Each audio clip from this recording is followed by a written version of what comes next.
Jennifer Lawrence is one of the most popular, highly paid actresses in Hollywood, one of the biggest movie stars in the world, and she's only 27. She's the youngest actor ever to be nominated for 4 Academy Awards. She won once for Best Actress. She can give dramatic performances or romp through madcap comedies, a range that gets her compared to Katharine Hepburn and Meryl Streep. She took an unconventional path to Hollywood, a risky and surprising part of her story. We found a young woman with a fiercely independent spirit, living a life she could only have dreamed of growing up in Louisville, Kentucky. How did you get from Kentucky to the top of Hollywood? Desperation, an appetite, confidence, and ambition. You really wanted this. I knew if I just was given the chance that it would work. I just knew. But not even she knew it would work so well. For a decade in Hollywood, she has been defying odds and breaking barriers. At 21, she shattered the myth that women can't carry an action franchise. Her 4 Hunger Games movies earned almost $3 billion. She made 3 comedy dramas in as many years, playing unforgettable, flawed, resilient women.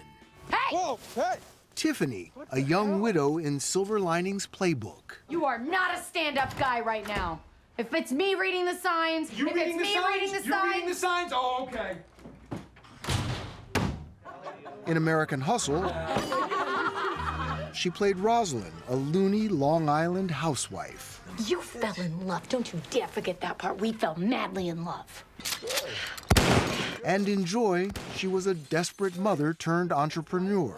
It's the only mop that you're ever gonna buy, the best mop you're ever gonna use. She earned Academy Award nominations for all 3 movies. I'm just the crazy slut with a dead husband. And took home the Best Actress Oscar for Silver Linings Playbook. Hey, Tiffany. But Jennifer Lawrence is not one to rest on her laurels. I am hard on myself. Why? I get paid a huge amount of money to be able to do what I love. So you're the one putting this pressure on you. Yes, too many people sacrificed so that I could be here. My parents, changed their entire lives to support me, and I worked too hard to get here to be stupid about it. Lawrence's father owned a construction company. Her mother ran a summer camp. She told us her 2 older brothers pretty much ignored their annoying little sister. Did you used to play act when you were growing up? Oh, yes. I was constantly performing, but we just didn't know that that meant I was an actor. I just thought, I was a weirdo. But I understand that you pretended to have a problem with your leg at school. Who told you that? Oh, we've got our sources. In school, I told everybody I had a wooden leg. And I walked in a very consistent limp, incredibly consistent. And when my mom came to get me from school, my teachers were like, "It's awful. What happened to Jennifer's leg?" And my mom was like, "She does not. Her leg has not been amputated." I used to just invent stories just to invent them. She used zany antics to hide the fact she was a poor student, hyperactive, didn't fit in. She could drive her parents crazy. My parents were just, they would go through periods of time where they just wanted me out of the house, and it was called a lockout. And so I'd go to the door, and it was locked, and I'd be like, all right, I gotta find something else to do until my parents are ready to deal with me again. Well, you were a handful. I was a handful. And I got it. We never fought about it. I've always been very self-aware about my annoyingness. She told us she felt lost in school and dreamed of becoming an actor. At 14, she badgered her parents to visit New York, where improbably she was discovered by a modeling scout, then given some scripts to read. I struggled through school. I never felt very smart. And when I'm reading this script, and I feel like I know exactly what it would look like if somebody felt that way. That was a whole part of my brain that I didn't even know existed, something that I could be confident in, and I didn't want to let it go. What was it you wanted so much? It's so hard to explain. It was just an overwhelming feeling of, I get this. This is what I was meant to do. And to get people to try to understand that when you're 14 years old, wanting to drop out of school and do this, and your parents are just like, you're out of your mind. Did you finish up high school? I dropped out of middle school. I don't technically have a GED or a diploma. I am self-educated. Do you regret that? No, I really don't. I wanted to forge my own path. I found what I wanted to do, and I didn't want anything getting in the way of it. And even friends for many years were not as important to me as my career. I mean, from the age of 14. That stubborn determination landed her a role in a sitcom. When her parents saw her happy and focused for the first time, they agreed to accompany her to Hollywood. She never went back to school. Spell house. At 18, she wrangled the lead in a small, bleak, independent film called Winter's Bone. I don't know what to do. It was a breakout performance that earned her first Oscar nomination. There's not a lot of dialogue, but yet your presence fills the screen. It was really just feeling, believing, you know, in this situation, look at it through her eyes. And then that's always going to come across in your eyes, in your face, in your body language. That empathy, you can channel that into acting. Yeah, I mean, that's how I act. That's really my only tool, I think. No acting training? No. It's just empathy. Yes. Is that difficult or easy for you to do? Oh, it's easy. To just let go of Jennifer Lawrence? Yeah, because that's when you get the high.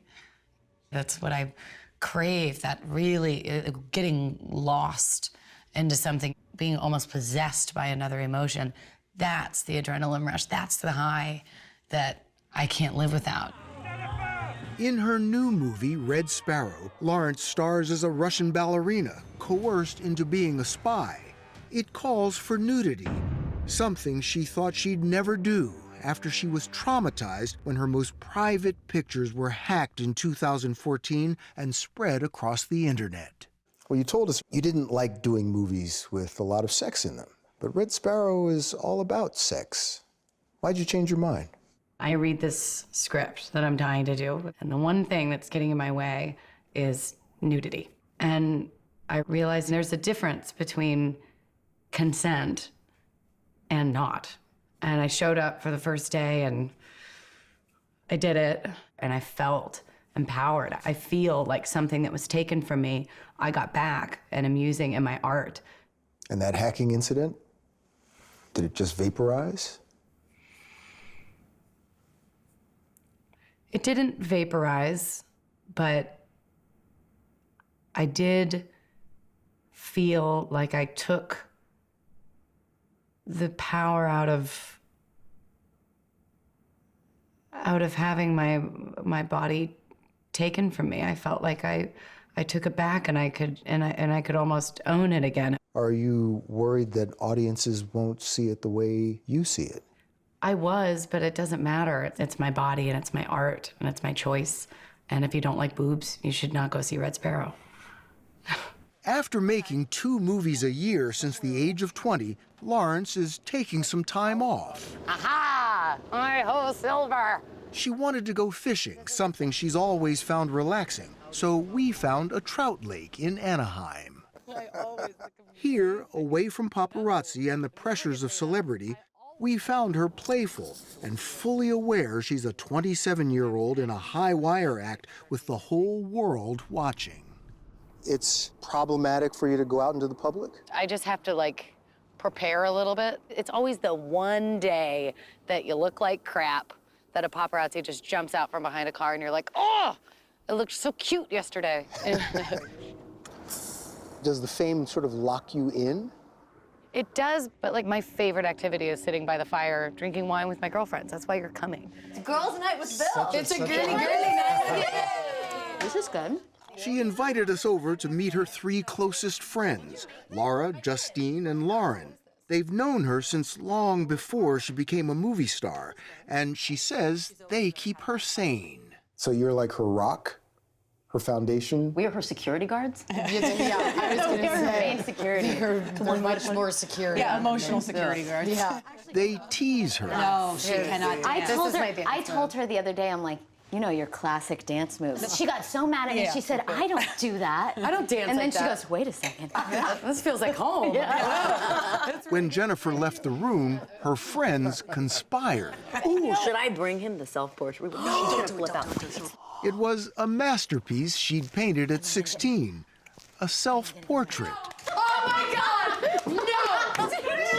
What is it? What is it? I did not know it was going to go that far. I mean, that was Literally really bold. jumped over me to get to Sorry this about picture. that. God, talk about laughing therapy. That seems to be kind of central to who you are. Laughing? The laughing and Oh, the I've gotta fun. have it. And you gotta have it. I gotta have it. It's her defense against the brutal, cutthroat side of show business, which has been on conspicuous display recently, with shocking allegations of sexual harassment and assault. Lawrence has added her voice to the Time's Up movement and spoke to us about Harvey Weinstein. He produced her Oscar-winning movie, Silver Linings Playbook. Was he ever inappropriate? No, he was never inappropriate with me. But what he did was criminal and deplorable. And when it came out and I heard about it, I wanted to kill him. The way that he destroyed so many women's lives, I want to see him in jail. She was one of the first to speak out publicly about pay inequity in Hollywood. When it got out 3 years ago that her male co-stars in American Hustle had been paid more than she had, Lawrence wrote an essay blaming herself. Why not blame the studio? They're the ones who didn't pay you. Because I didn't fight hard enough. It was my own mentality that led me to believe that I didn't deserve to be paid equally. Would you do that again? No. You feel you know your worth now? I feel I know my worth and I feel like I work to keep it that way. Does that translate into money and power? Yeah. I can work with directors who I've admired for a very long time and get a screenplay written. I have an amazing career, Bill. But you do. There's a lot of risk too. This is right now. It's all very temporary. Hollywood is very fickle. What, you're like the flavor of the month? I could be if the next few movies don't do well in the box office. I won't get paid the same. That's the way it works. If you can't prove that you deserve that number, then you're not going to get it. So it's very fickle. So I don't want to sound like I'm on a high horse because I might be on a tiny little Shetland pony in a month.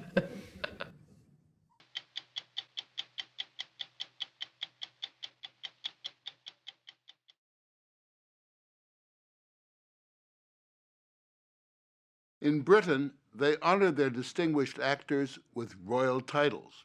Lord Olivier, Dame Helen Mirren. The best we can do is nominate them for Oscars, an annual hyped-up competition for a glossy little statue. If we did have a royal list, the name of Meryl Streep would surely be at the very top. She's won 2 Oscars, been nominated a record 16 times, and doubtless will be again for a new film about one of the most controversial political figures of the 20th century, Margaret Thatcher, in life and on film, the Iron Lady. This is a day to put differences aside, to hold one's head high, and take pride in being British. Ms. Streep has a unique gift for not just portraying a character, but literally becoming her. On the stage of the Delacorte Theater in New York Central Park, where she first starred 35 years ago, I asked how real it seems to her while she's performing. I mean, I'm not insane. I do know that I'm acting. But you forget about it, yeah. You kind of, when you're doing it right, there's a thrilling suspension of the day-to-day, and you're in someone else's head. On this day, in a London film studio, that someone else is Margaret Thatcher, dancing with a make-believe Ronald Reagan, Thatcher's fellow Cold Warrior. There you go again. Why not? It's the latest tour de force from Streep, a woman of many faces. Sophie in Sophie's Choice, as Julia Child, as the French lieutenant's woman, as the devil wearing Prada. Worried about our careers, are we? And now, the Iron Lady. We can restore the health of the British economy, and we will do just that. What particularly attracted you to the Margaret Thatcher role? Everything. Just the opportunity to deal with the deep buried discomfort that people still have, men and women, with women in leadership positions. As British Prime Minister, Thatcher strode the world stage for more than a decade. The Iron Lady of the Western world. Leaving heel prints on the backs of her own Conservative Party's Old Boys Club. Did you like her? I am in awe of what she did. The policies you can argue with, but to sit in the hot seat, I can't even imagine having that steadfastness. I'll just have a small one because I'm watching my figure. Their stories are both about transformation. The actress transforming herself into the politician who transformed herself to outthink, outwork, and outwit the men around her. One of the things she did was get a drama teacher to tell her how to support her voice. Breathing in and... Dennis! Because her voice was sort of lighter, like mine is. And they taught her to support it and bring it up from the depths of her place where the conviction lies and to carry it through without a breath until the end of the thought. And then not to give him a chance to interrupt her. She was also, lover or hater, remarkably single-minded and confident that her way was the only way.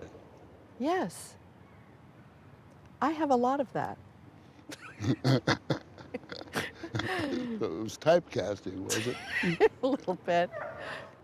At age 62, Meryl Streep is still at the top of her game, one of the recipients at this year's Kennedy Center Honors. That's her husband of 33 years, sculptor Don Gummer, and their children, a son and 3 daughters, 2 of them actresses themselves. There's something I want to show you. On the theory that high school is destiny, we took her back to the days long before she became Meryl of the movies.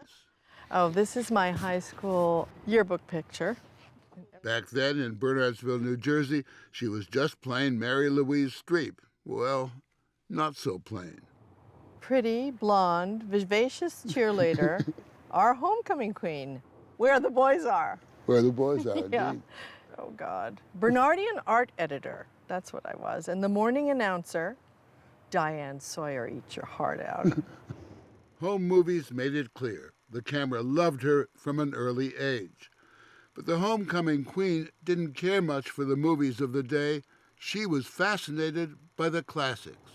There was one channel that had older movies. And I loved Carole Lombard, and I loved Kate Hepburn and Bette Davis. And Barbara Stanwyck. I like girls with attitude, you know, moxie. There's an old word. Though she had dabbled in acting, she got serious about it at the Yale Drama School. That led to an audition with the public theater director, Joe Papp. Joe Papp could be a taskmaster, yes? Not to me. Papp gave her first break on Broadway, a small role in a period piece called Trelawney of the Wells. Joe Papp asked you if you could do a Southern accent? Yes, and he said, wait, do this Southern. Can you do a Southern accent? I'm from not even Southern New Jersey, you know. I pulled it up out of probably some 4 o'clock movie somewhere. I heard it was from the Dinah Shore show. Oh, yeah, maybe that was it. See the USA in your Chevrolet. Remember that? Yes, indeed. Oh, God, wasn't she divine? Here's where I forgot my lines in the Seagull. Soon, she was doing the classics on this outdoor stage, competing with airplanes, heat, rain, and more. Ducks. Did you hear that? Her career took off so fast that one summer she did Taming of the Shrew here at night. Hey! And during the day, shot 2 movies, Kramer versus Kramer and Woody Allen's Manhattan. She was well on her way. Are you writing a book about our marriage? You leave me alone.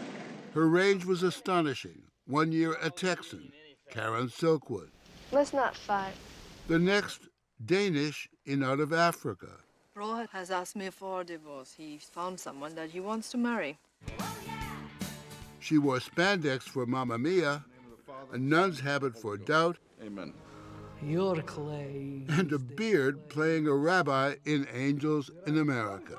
It always really bothers me when people imagine that characters that don't look like you or have the same accent as you do are far from you. The great actress Sybil Thorndike said, I think we all have the germ of every other person inside of us. And I think we do. Baroness Thatcher, how are you feeling? Margaret Thatcher is 86 now. Her daughter Carol has written openly about her mother's slide into the darkness of dementia. The film tackles the issue head on. Did you have any concerns about showing this once remarkably vital woman having lost it all? Well, that was the part that most intrigued me. First of all, I don't feel there's any shame in dementia and people that suffer it. And you're not Prime Minister anymore. To tell an honest story about a big life in its ebb, you have to deal with this part of it. There's one observation that gets her back up when people note that she's played a lot of strong-minded women. No one has ever asked an actor, you're playing a strong-minded man. We assume that men are strong-minded or have opinions, but a strong-minded woman is a different animal.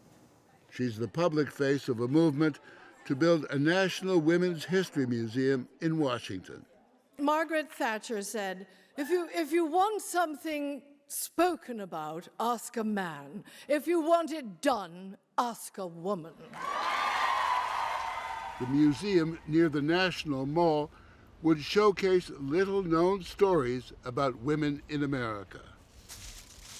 Wandering the Massachusetts countryside not far from her home, she insisted on taking us to the scene of one such story, clearing the brush so our camera crews wouldn't trip. Look in that window. It's the house where in 1781, a slave called Mum Bet intervened when a young slave girl was threatened by the lady of the house.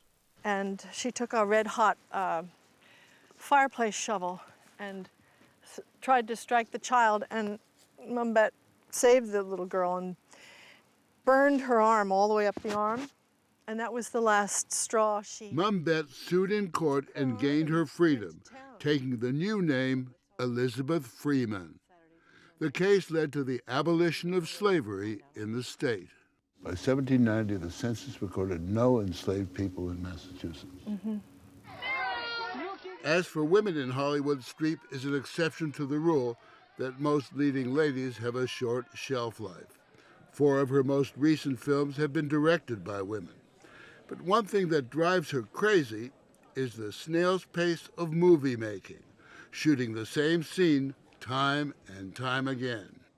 I don't like to go over things and over and over and over and over and over and over and over and over and over and over and over and over and over and over and over and over and over again. I don't like that. That happens a lot, though, doesn't it, in movie making? Yeah, but I guess I have less tolerance for it. I like movies that have little budget, and so they can't do that. Do you think that movies are better, getting better than when you started? I think the acting's better. I think the acting is better than in the classic days, frankly, of movies. But if you look at the movies being made, the big movies that are being made are about comic strips. Well, I don't see those. Or vampires, or gross behavior. Yeah. All aimed at, 18-year-old boys. Yes, that's called the narrowing of the audience. The movie business has worked assiduously to discourage you and other intelligent, discerning people from the theater, from the movie theater. They have worked hard to get rid of you because you don't go then buy toys and games. And then there's the Streep enigma, that hint of a Mona Lisa smile, or as the Italians call the painting, La Gioconda. Jack Nicholson says of you, it's the Gioconda smile, the mystery of Meryl that appeals. Is that a snake? What is a Gioconda? No, you're thinking of an anaconda. It's the Mona Lisa. Okay, fine. Sorry. All that education down the drain. Okay, fine. I thought, what does he mean? It's good to have something that is undiscoverable, which, frankly, I think every human being has. I don't think I'm that mysterious, but I'm glad he thinks so. We'll soon know what audiences and Oscar voters think of Streep's portrayal. The actress, the Prime Minister, no doubt at odds politically, but each compelled to leave their mark. Two brilliant performers, two sisters under the skin. Did you discover anything of yourself in her? No, what do you mean? Yes, of course. My dutifulness, my desire to work hard, my desire to do the right thing, to, be a good girl. All those things I think she grew up with, and so did I.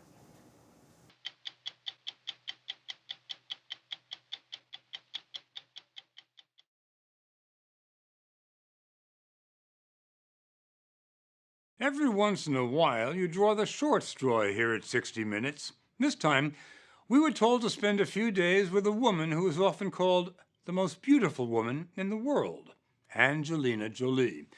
She may well be the most photographed, the most recognizable, and the highest paid actress in Hollywood. She's certainly the #1 target for paparazzi everywhere. And that's how many Americans know her, from the tabloids, as wild, weird, and eccentric. But the Angelina we met was quite different from all that. For starters, she just wrote and directed a film about a very serious topic. It'll be released next month, and she doesn't even appear in it. For the first time, Angelina has moved behind the camera, where she says she feels more comfortable. We linked up with her in the indisputably beautiful city of Budapest, which is where she shot most of her film, In the Land of Blood and Honey. We came here to Budapest for logistics and for financial reasons because we're a tiny movie, and we got here. It may be a tiny movie, but look at it. It's about a heavy subject, the war in Bosnia, which was fought in the early 90s, killed at least 100,000 people, and brought ethnic cleansing to Europe for the first time since Hitler. What did your friends and colleagues say when you said, hey, I'm going to direct a film about the war in Bosnia? I think people that really know me weren't surprised, but I think they all thought it was a bit crazy. I think everybody still thinks it's a bit, it's not, I still think it's crazy. You could have done a light comedy or an action flick. I think I'd be terrible with a comedy. There's certainly no humor in this movie about a Muslim woman named Ayla who starts to fall in love with a Serb named Daniel.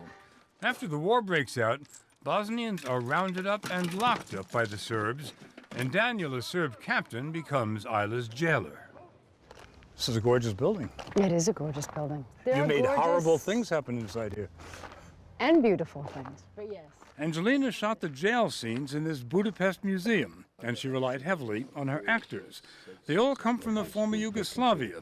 She let them rewrite scenes, and they speak the native language in the film, which will be released with English subtitles. Angelina said she wanted to make the film as realistic as possible.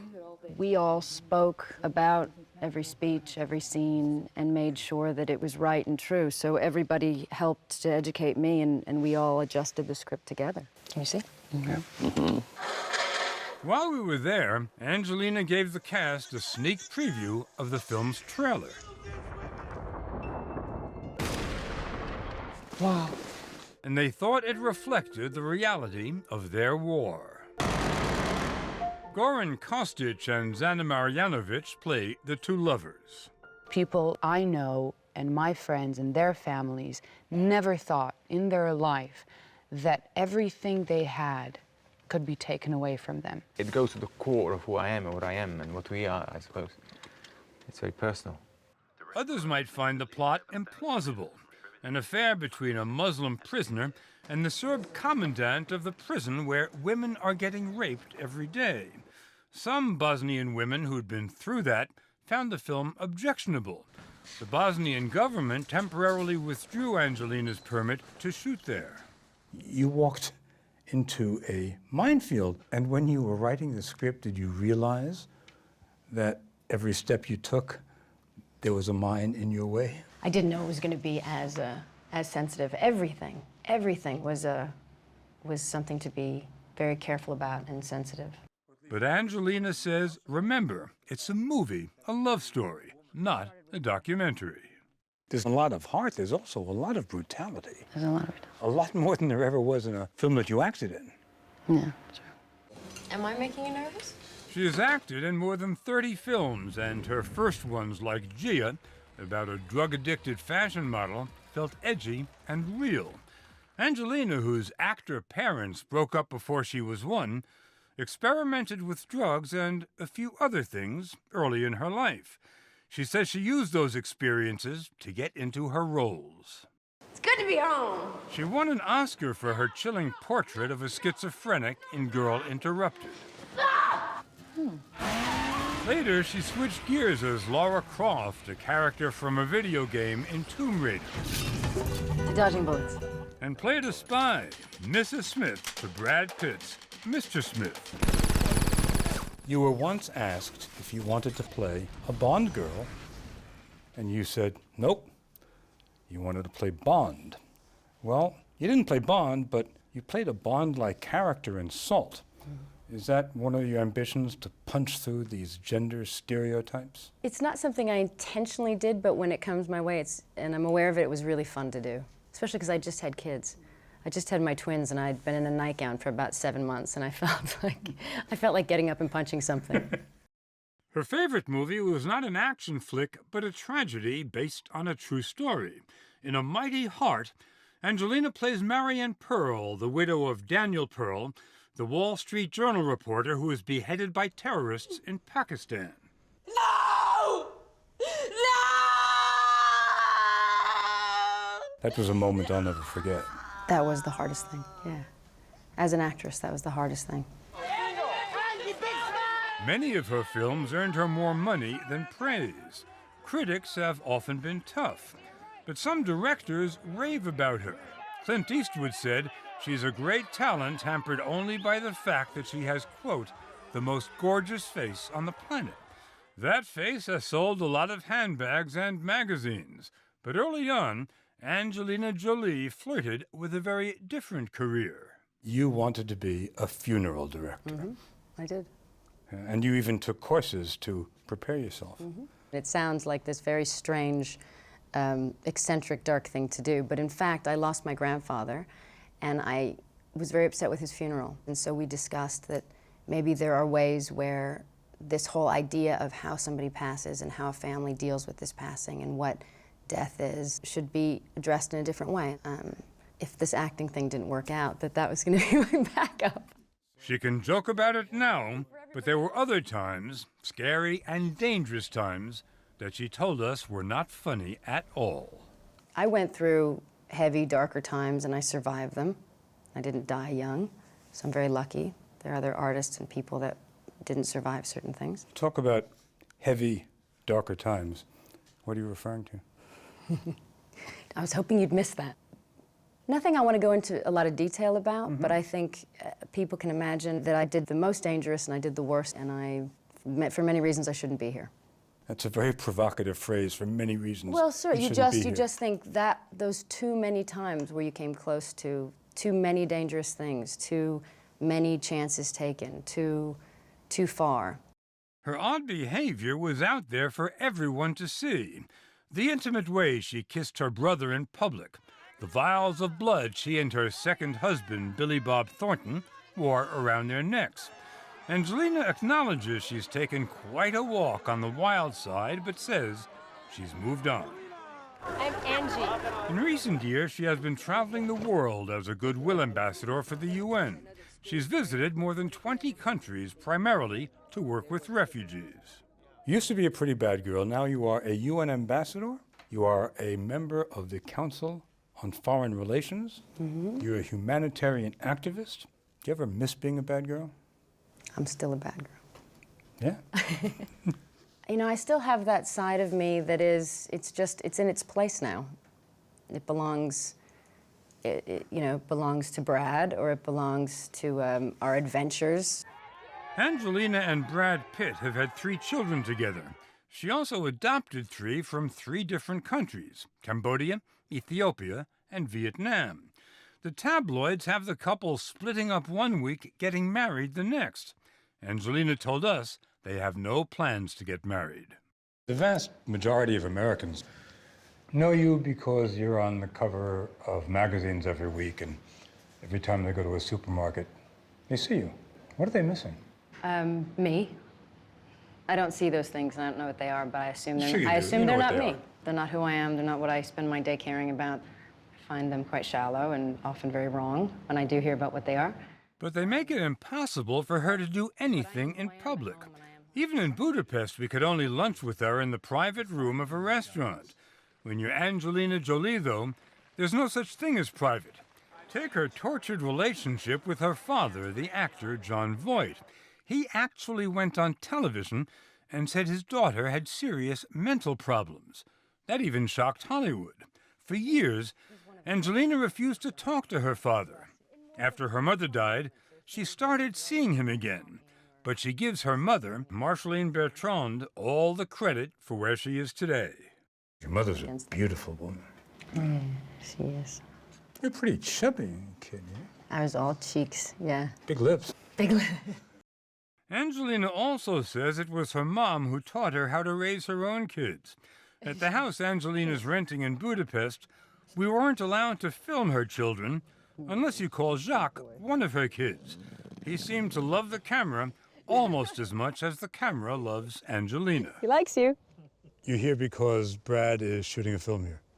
You're not shooting a film. No, we never work at the same time. What's better, when Brad is working and you're with the kids? Yes. Or when you're working and Brad is with the kids? When I'm home with the kids. But a lot of full-time parents would love to be shooting movies. Yes, they would, because it's easier. My mother was a full-time mother. She didn't have much of her own career, her own life, her own experiences, her own, everything was for her children. And do you try to be the same kind of mom that she was? I will never be as good a mother as she was. I will try my best, but I don't think I could ever be. She was just grace incarnate. She was the most generous, loving. She's better than me. It's clear that you can talk about anything but your mother without welling up. Yeah. That's my soft spot. Yeah. Yeah. Yeah. Angelina's biggest regret is that her mother won't be there for the premiere of In the Land of Blood and Honey, a film she suspects won't have the commercial appeal of anything she's done. It's going to open soon. Yeah. Nervous? I am nervous that people are going to not understand it. Right now, if you had to decide that in 6 months you're going to either act in a film or direct a film, what would you do? I'd prefer directing. Yeah? Yeah. I loved having the spotlight on somebody else, and I would much prefer it. Angelina's already writing and planning to direct another war film about Afghanistan. And she knows, as a director, her beauty and her acting skills won't be worth a nickel. It's nice. It's nice for all of that not to matter. It's also risky.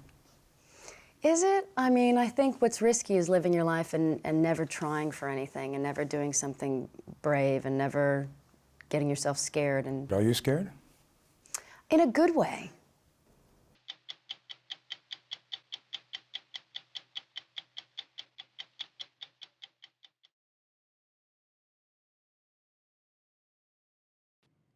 The story of a child star done in by fame is as old as Hollywood itself. But the story of a child star from one of America's greatest acting families, who nearly destroys herself, then bounces back to become not just a leading lady, but a major film producer, well, that story belongs only to Drew Barrymore. She was famous by 7, abusing drugs by 11, and at 15 was washed up and on her own. She may have come from acting royalty, but in many ways she was an orphan, a wild child raised by crews on movie sets. She's 34 now, and though she still sometimes talks like a teenager, she's become one of the most bankable stars in Hollywood, succeeding far beyond what anyone could have predicted. How did she do it? That's what we wanted to find out. We met up with Drew Barrymore on Broadway in New York. At the height of afternoon rush hour, she stopped traffic. Do you feel comfortable in New York? I feel very comfortable in New York. It's been a while, but a Barrymore on Broadway was something generations of New Yorkers were once used to. So the Barrymore Theater, welcome. I can't believe we're going here. This Broadway theater is named for her great-aunt Ethel, a legendary stage actress in the early 1900s. You have the same profile. Yeah, we have that distinct, weird profile. It's a good profile. I don't want to be too self-congratulatory about it. I just love the fact that we have this sort of family stamp. That Barrymore stamp graced silver screens from silent movies through the 1940s. Her great-aunt Ethel and her grandfather, John Barrymore, were considered the greatest actors of their generation. May I say one thing? Oh, there is nothing to be said. Drew's great-uncle Lionel was a famous character actor who will forever be known as the sinister banker Potter in It's a Wonderful Life. You once called me a warped, frustrated old man. Acting has been the family business for hundreds of years. Going back to Georgiana Drew and John Drew and my great-grandfather Maurice Barrymore and this just, it was such a sort of circus of odd, interesting people that loved acting. There are Barrymores who've been acting since George III was in power. Like the 14th century, it dates back to the family tree. And I thought, well, I'm not crazy if I feel this magnetic bloodline pull to do this thing. It's gonna get thrown out. She felt the pull as a child, but she'd been pushed into the business long before that. That's true when she was just 11 months old, starring in a commercial for dog food.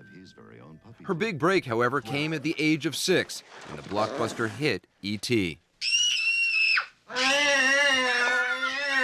Drew's scene-stealing Gertie made her an international star. Movie audiences loved the precocious Gertie, and so did director Steven Spielberg, who Drew calls her godfather. You know, I've always said about Drew that she's tenaciously optimistic. And she had really the kind of imagination that not only invited E.T. into a reality within herself, but it invited all of us to believe that what Drew was seeing was true. On the set, between takes, 7-year-old Drew used to talk with E.T. She'd tell him her secrets. I liked hanging out with him, and I would bring him lunch and put a little handkerchief around his neck. But you knew he was fake. I knew he was fake, but that red beating heart just said so much to me, and I don't know, I just felt like I could talk to him. I just wanted to say goodbye. It turns out the little girl with the famous family was pretty much on her own. Her father, an actor who struggled with drugs and alcohol, was rarely around. Drew's mom, who also acted, had to work to support them both. On the movie set, Drew says she finally found a home. When I did E.T., it sort of solidified, like, the only family I know are these film crews, these gypsies, these filmmakers. That was the solidification and the clicking revelation of, this is what I want to do with my life, and this is where I'm going to survive. It was a family. It was the perfect family. So what's it like when a movie's over? That was the devastating part, was just, okay, it's over, how do you keep this going? Because the family moves on. I mean, Yep. people get other jobs. Yeah. There were plenty of other acting jobs for Drew after E.T., but there were plenty of other temptations as well. Her mom became her manager, but neither she nor her child seemed very much in control. By 9, Drew and her mom were regulars at nightclubs in Los Angeles and New York. You had no discipline as a kid? None. No authority? None. None whatsoever. No parental authority telling you this is right, this is wrong? Quite the opposite. It was more like, can you get me into that club? It was very excessive and wild and hedonistic. When did you start smoking? When I was 9. 9? Yeah.